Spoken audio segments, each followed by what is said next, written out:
very first vlog. So this is me in the future. What happened was is that I lost the footage to the first intro that I did, and so I'm having to do this again. But I wanted to give you context of what's happening in the vlog so that you don't get confused. It's a vlog that consists of two main days, really. One is me speaking at an event called the Mother and Daughter Symposium. I was invited to speak on relationship with you as a mother, relationship to your daughter, as well as how that teaches your daughter to relate with other people. And because I spoke for 30 minutes, right? And when I looked at the footage, I felt like I wouldn't be giving you the entire experience if I just cut it, and so I've given you the entire thing. What I also, and the other reasoning is that this is my very first experience of actually sharing myself speaking. I generally have never shared or recorded myself while speaking, and I mean, I've been speaking for years, almost 10 years now, and I've never done it. I don't know why. This doesn't look straight. If it isn't straight, I'm sorry. So yeah, I've never recorded myself, and so I thought it's a nice experience to just do that, because we're doing firsts here. My first vlog first. I don't know if we're going to call them vlogs, but for now we'll call them vlogs. I feel like video diary speaks more to me, but okay, first vlog, first video diary, whatever. So yeah, I felt, let me just give you the whole experience. I also felt I want to document and keep all of it. So yeah, if it bores you, I'm sorry, please skip if it bores you. So that was the first thing, and then the second part is a shoot that I went to, right? So the first day of the shoot actually happened in our home, but I thought I had taken B-roll and I didn't. And I guess that's a learning curve for someone who's new to this thing, because my normal content is like sit downs and stuff, and also learning to edit and the vibes kuningi. So it so happened that I didn't take the B-roll. Or yeah, I didn't take it actually. I thought I did, but I didn't. So the first part of that shoot happened in our home, and then so I take you on to the next part, which is shooting in studio. Yeah, the show is for next year, and I don't know if I'm permitted to speak about what it's all about, so I won't. So you'll just see what I got up to and what the setup looked like. And everything, and yeah, so that's what the vlog consists of. I hope to be consistent in these streets. But I enjoyed the experience of shooting this. Coming back to YouTube has been daunting for me, and I'll talk all about that in the next video that we'll have, which will be a sit down telling you about where I've been and what the past year, or actually almost 2 years, has looked like for me. So yeah, I hope you enjoy the vlog and have fun with it. Comment. I've missed this, I don't want to lie, I've missed YouTube so much, and I'm so glad I'm back. But guys, yeah, enjoy the vlog. Before I get emo, enjoy the vlog. I'll talk to you in the next video. But yeah, I do think there are clips of me speaking along the way, but I will speak to you guys and give you all the lowdown. I'll give you all the lowdown. Is that even a correct way of saying it? Give you the lowdown of where I've been, and yeah, so I'll see you. Enjoy the vlog.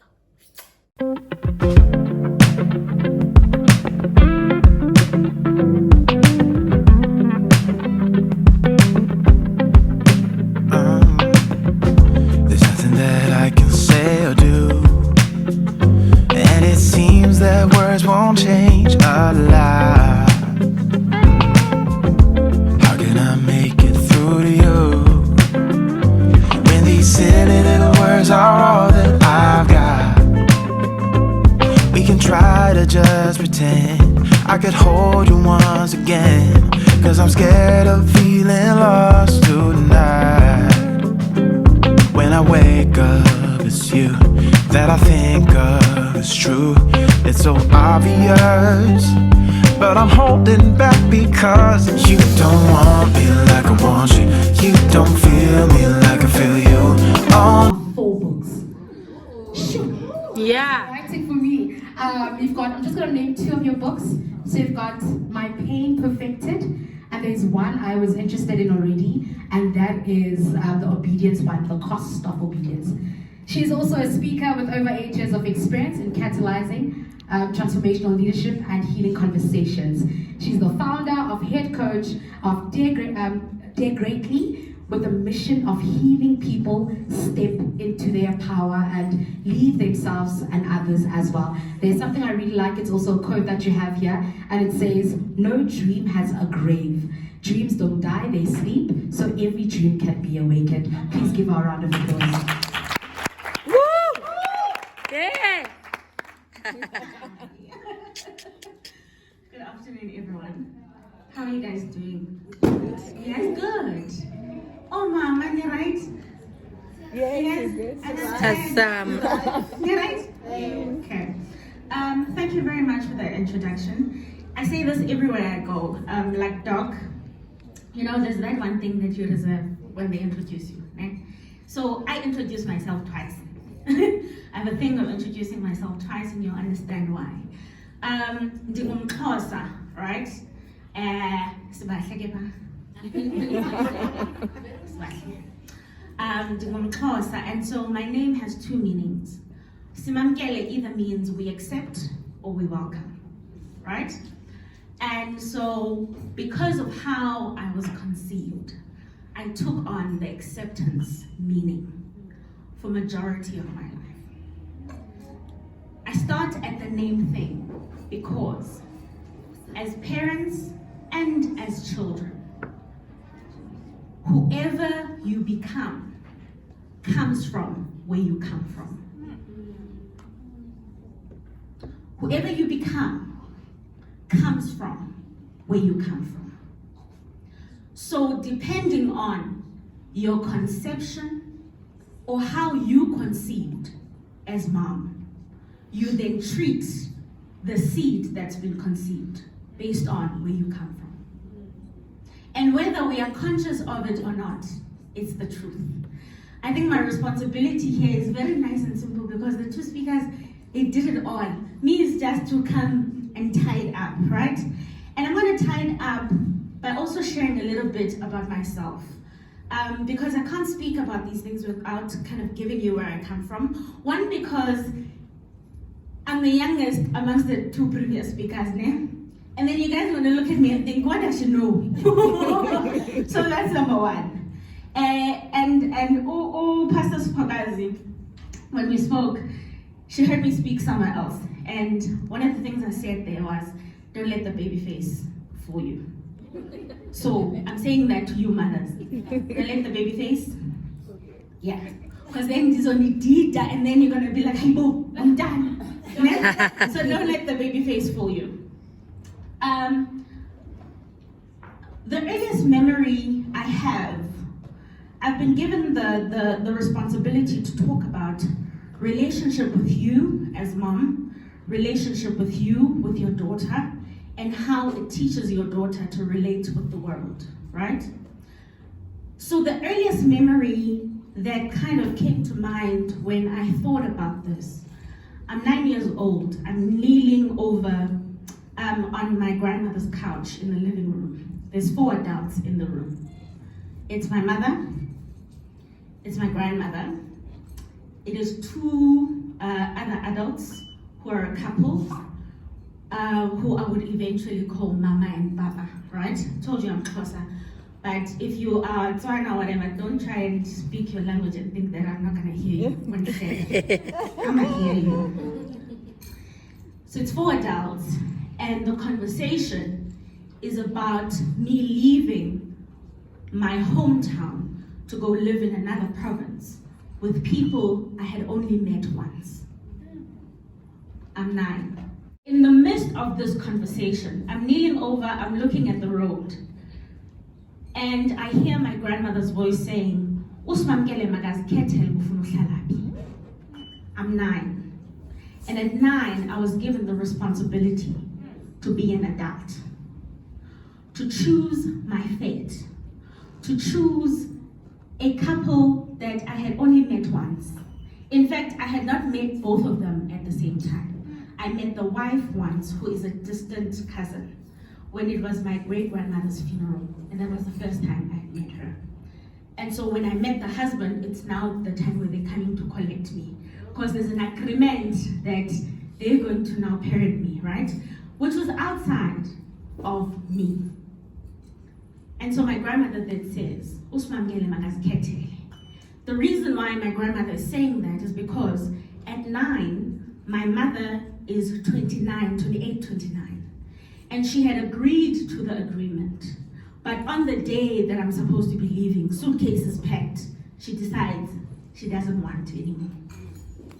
And so in the moment, I have to deem my mother as unfit to raise me. I'm 9. That moment defined how I would adult from 9. How I would treat myself as a girl, how I would treat myself as a young woman, how I would treat myself as a woman who's growing, and also how I now raise my own daughter. 9. And in the moment, because I knew my mother, who was an alcoholic, I knew my mother, who had not really parented me, even though she was physically present, I chose people who were strangers to parent me. At 9. So when we speak about how to relate with yourself, to have relationship with you, in order for you to build relationship with the children that you bring up, and which deems how they are going to be in society. One of the hardest things that society has done is disconnect us as women to our bodies. And it's these same bodies that must carry children. And it's these same bodies that must mother children. And the minute that you are disconnected to your body, you're disconnected with you. And if you're disconnected with you, you're going to be disconnected to everything that is related to you. I have coached women who say bluntly, I can have sex with my husband and I'm not even present. Right? I'm not there, but I'm physically there. I used to be said we're gonna speak bluntly here. Yeah, I'm seeing now they're crossing their hands. What are you protecting yourselves from? Relax. Right? The reason why I say that is because our first speaker spoke about mental health and mental illness, right? And when the MCs were speaking, when they did the icebreaker, there was that upambene term, ne? And ukupambana is actually, it's saying you're crazy, right? You're crazy. But that crazy thing comes from mental illness. So the minute that you're saying to your child, upambene, when they now feel depressed, they're not gonna come to you. Because you've already put a stigma on the thing that they're experiencing. So the minute that they feel depressed, they feel sad, they are going to relate it to right? So I'm already an other because their children abangapambenanga mna dipambene.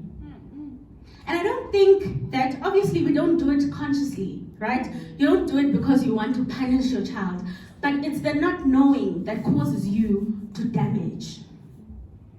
And that is why it's so important for us to be here. Because you're not only informing yourself, but you also are putting yourself in a place of unlearning. Because if we don't unlearn, we are not going to liberate our children.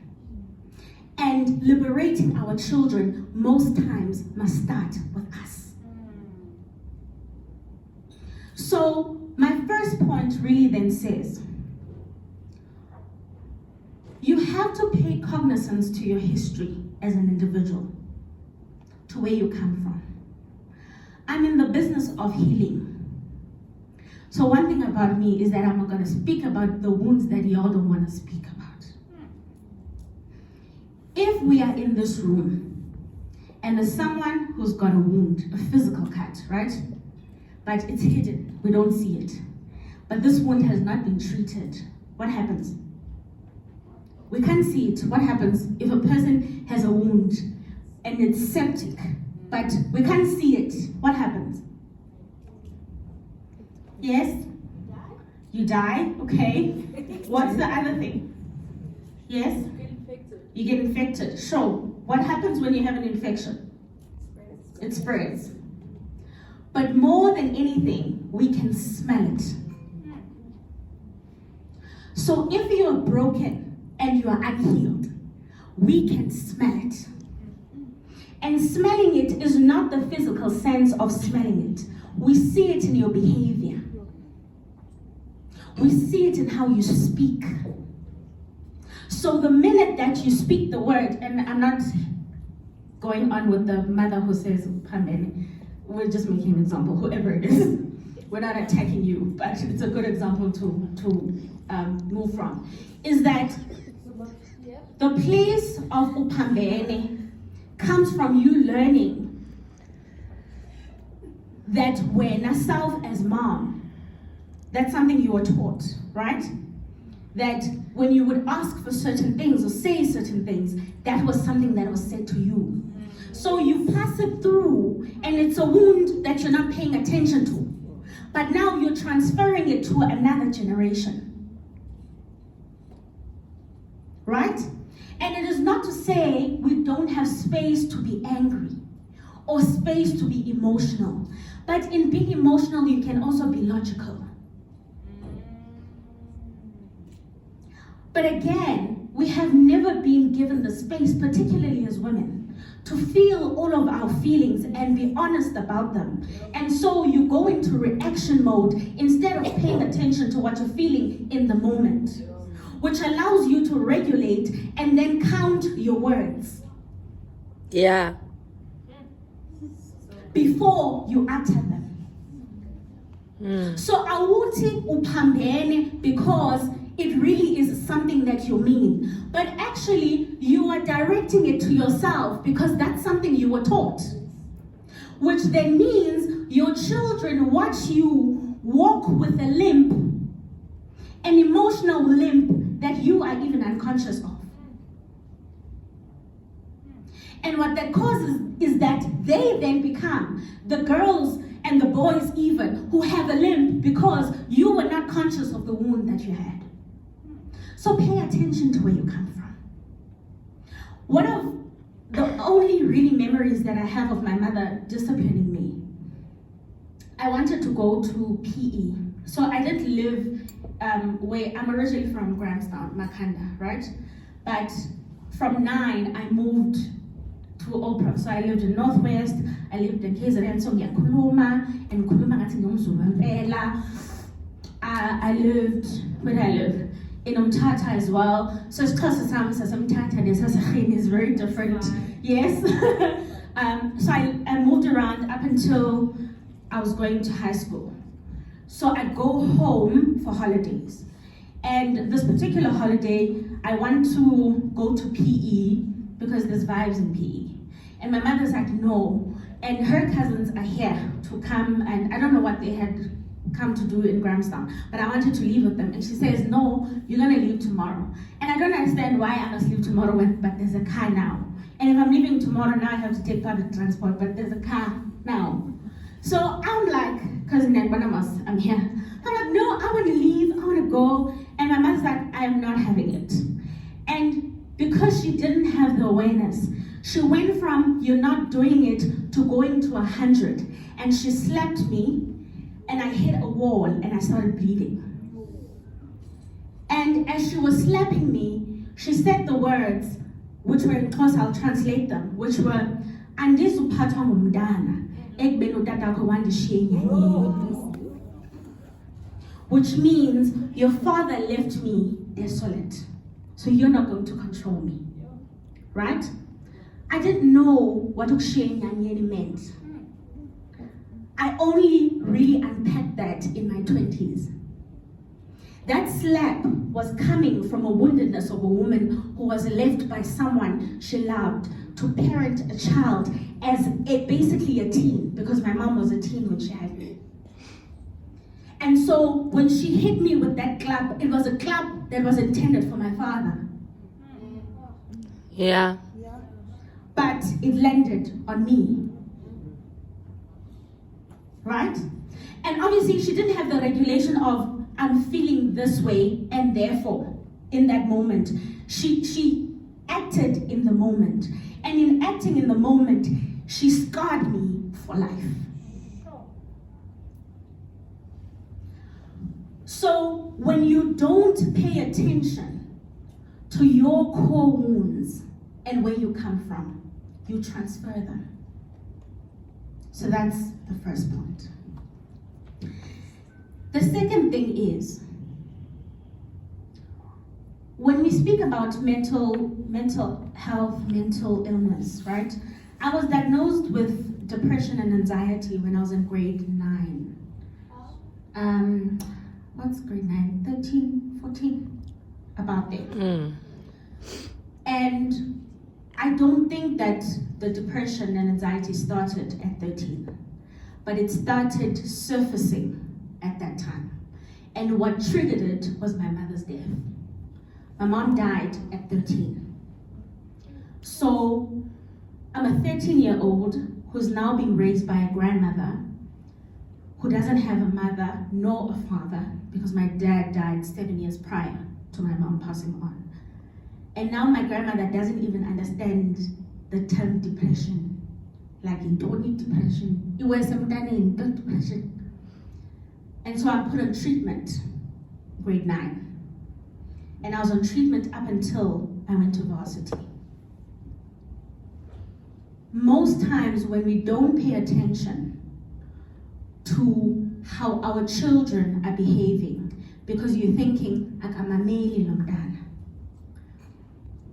you are making a situation become greater than what it can be if it were managed earlier on. And some of these things are not things that are in our control, right? Sometimes your child is anxious because it's the school environment, it's got nothing to do with you.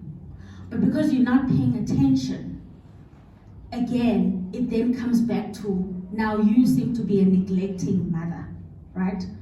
And so when you pay attention to your children, because by the time I was diagnosed with depression at 13, I had been raped by 3 different men between the ages of 6 and 9. And every time I acted out, people felt I'm too much as a child. No one ever asked, why is she behaving like this? No one. And it was only at 24 that I started understanding why I was always the odd child. But all of those things were happening in my childhood.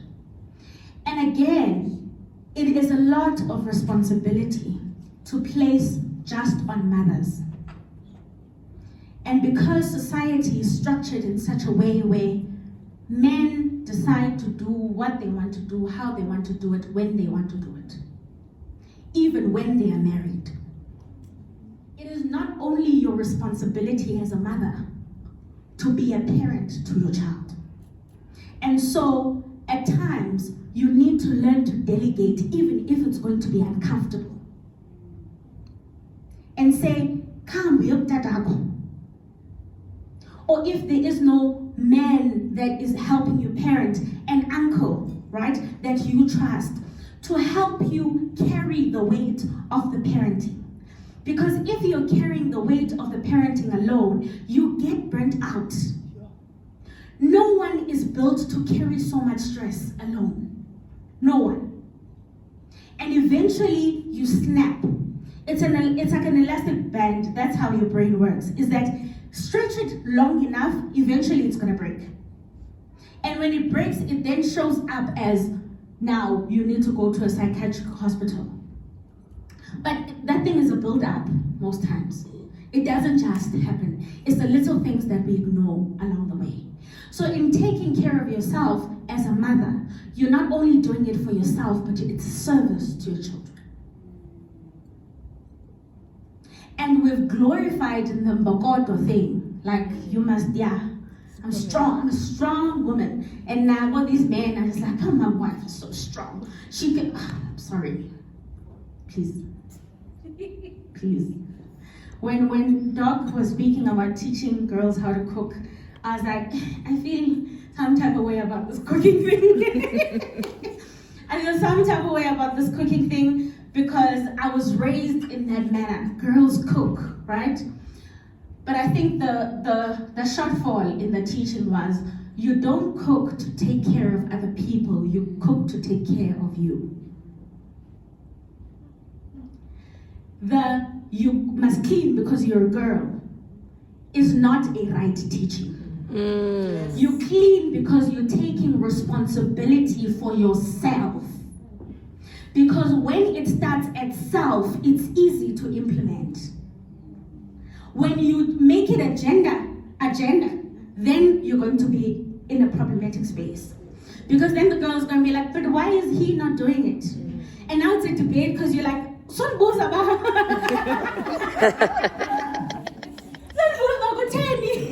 I'm telling you this is what you must do. But now you're starting conflict where you could have easily said you're doing it to take care of you, right?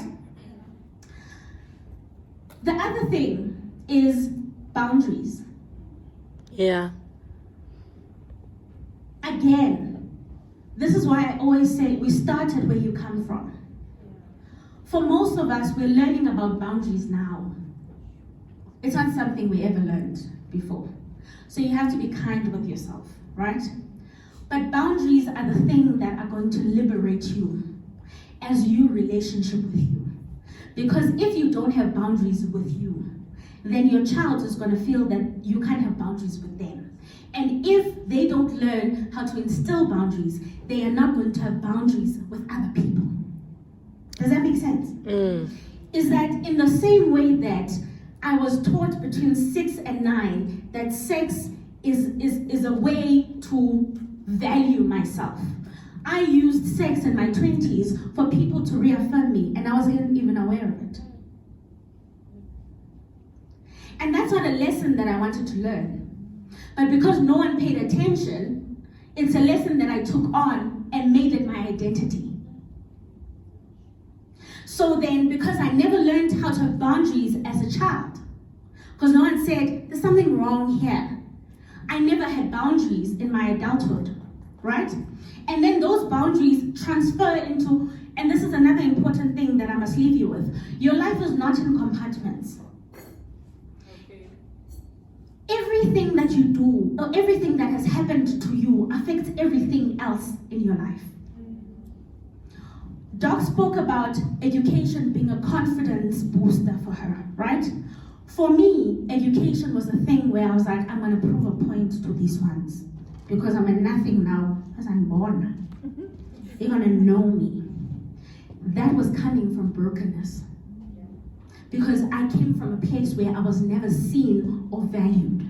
And I knew that education was going to be the thing that gives me that value. The dangerous thing about that is that education then becomes your lifeline. Because there's no identity outside of the certificate. And if the certificate was going to open a corporate job for you, then you get retrenched from that corporate job, what happens? Depression. Because this has become your identity.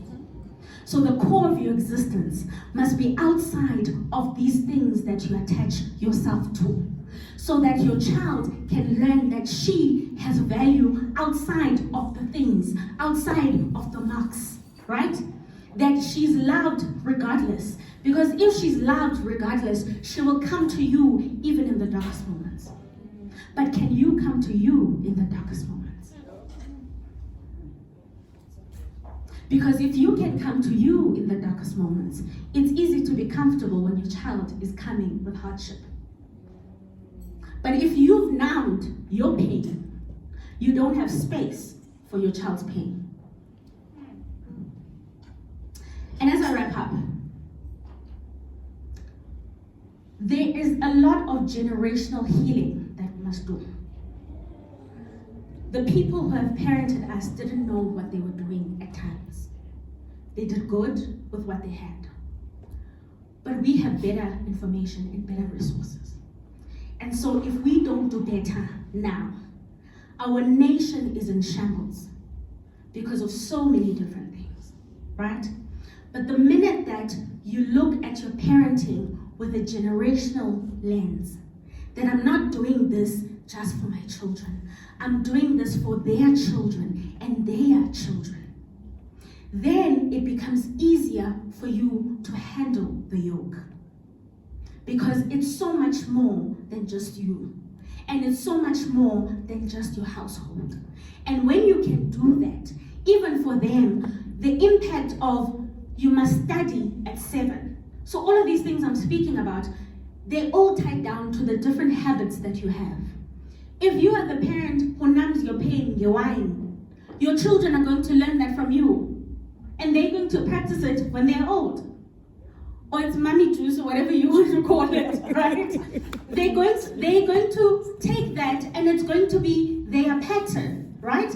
And it's not to say one is wrong, but you must also have a teaching element, as Doc said, I enjoy a glass of wine. You can enjoy a glass of wine without finishing the bottle all at once, right?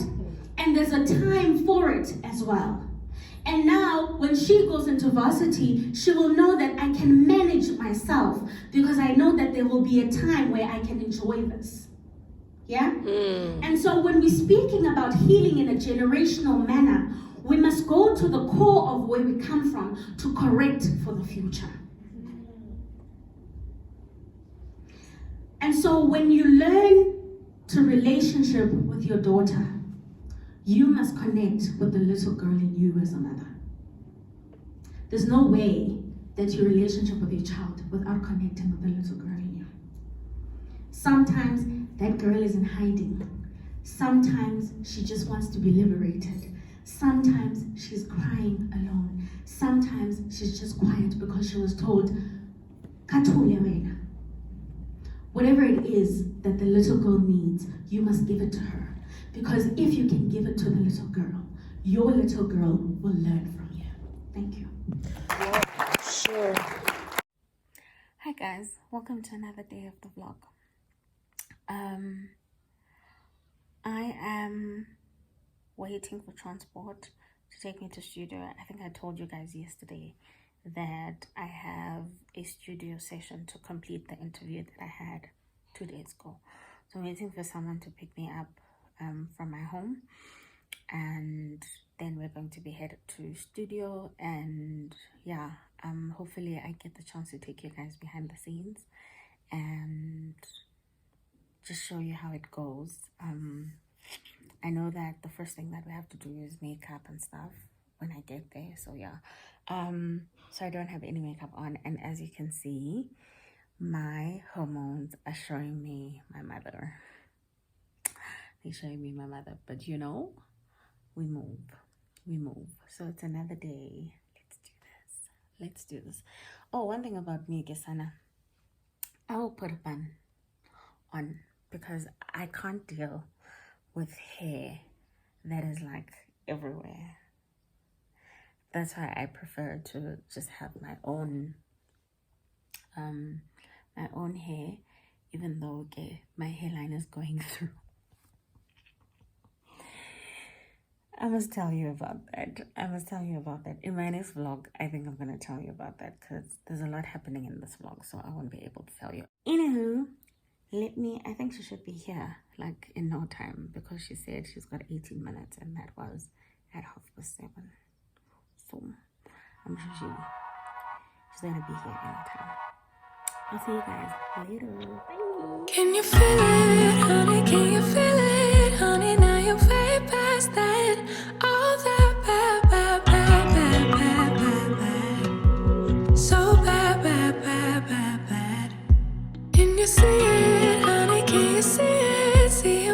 trouble, now you know the meaning of it all. It all. Didn't think it happened so soon, but that one afternoon you finally moved on. Letting go of all that he said and finally kept for yourself. You really moved on. And I feel it, feel it, feel it, feel it. I feel it, I feel it. Ooh. It's gonna be the ending of all that's bad. From now on, let's just leave it all in the past and look how good we are.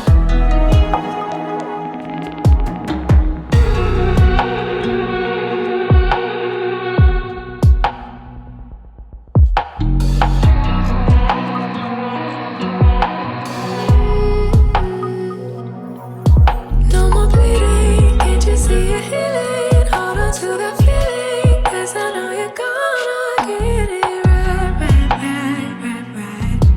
So right. Didn't need it, now you didn't need it. Didn't even feel it, told me like 100 times out loud. Making me proud. 7 days a week, you've been there for too long. We are about to shoot, okay? We're about to shoot. How do I look? Simply. We're about to shoot and trying to find the best lighting. Side, yeah. Anyway, we're about to shoot. It is so cold. It's so cold, but I'm excited for this. Let's do this. It's bad. From now on, let's just leave it all in the past and look how good we are.